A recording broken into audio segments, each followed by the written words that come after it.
Hello tout le monde, nouvelle vidéo aujourd'hui sur le LOSC et vous vous en doutez bien, je suis très heureux de la faire cette vidéo. Bah oui, entre les 80 ans du club qui ont été célébrés le week-end dernier, c'était aussi un grand moment pour tous les supporters lillois. Et là, cette victoire de prestige, une de plus dans cette Ligue des Champions, c'était à Bologne, 2-1, une victoire amplement méritée, un match qui avait été globalement maîtrisé de bout en bout par les Dogs.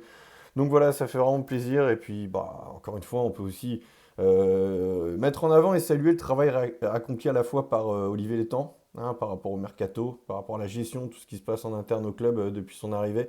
Et puis aussi Bruno Genesio, il ne faut pas non plus l'oublier.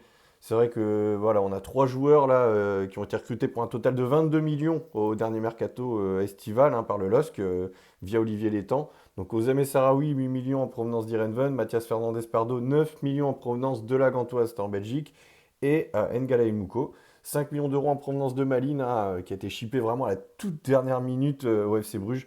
Fallait avoir du flair, fallait être malin, et ça, les Dogs l'ont fait, en grande partie grâce à leur président Olivier Létang.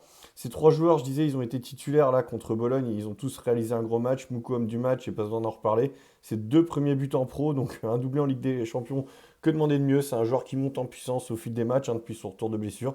Je l'avais trouvé impressionnant déjà dans l'entrejeu aux côtés de Benjamin André contre l'Atlético Madrid. Puis j'avais adoré aussi contre Lyon. Je trouve que sa sortie avait fait du mal aux Dogs d'ailleurs, parce que je trouvais qu'il faisait un gros match encore une fois au milieu de terrain. Et puis que demander, enfin que dire aussi de Ozame Sarawi et puis de Mathias Fernandez Pardo, c'est super parce que c'est des jeunes qui montent en puissance. Fernandez Pardo, il a eu son déclic avec son but contre l'OGC Nice. Il avait été aussi très intéressant déjà contre l'Atlético Madrid lui aussi. Sarawi, bon, je pense qu'il a peut-être besoin de marquer son premier but. C'est quelque chose qui pourrait encore le mettre encore davantage en confiance. Mais bon, il a déjà été décisif. J'ai pas besoin de rappeler ses merveilleuses passes D qu'il a déjà réalisées depuis le début de saison. Mais c'est super, pourquoi? Parce que l'année dernière, on se rend compte que le danger venait quand même beaucoup trop souvent du côté de Edon Zegrova. Et là, on se rend compte que le danger peut venir de partout, en fait, que ce soit avec Sarawi à gauche ou Fernandez Pardo.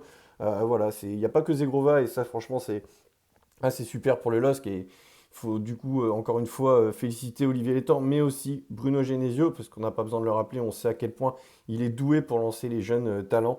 Il avait déjà prouvé par le passé. Là, quand on voit par exemple aussi l'énorme progression qu'a connue Ayoub Boadi depuis le début de la saison, on peut se dire aussi que Bruno Genesio y est pour beaucoup.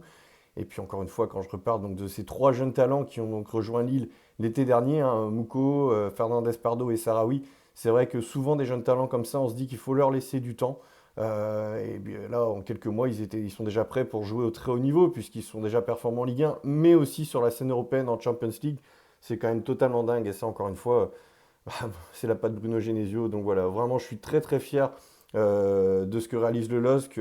C'est vraiment très cohérent, que ce soit au niveau du mercato, en termes de gestion. Et vraiment, encore une fois, ils ont fait honneur au football français une fois de plus. Et ça fait vraiment plaisir. Bravo à vous les Lillois.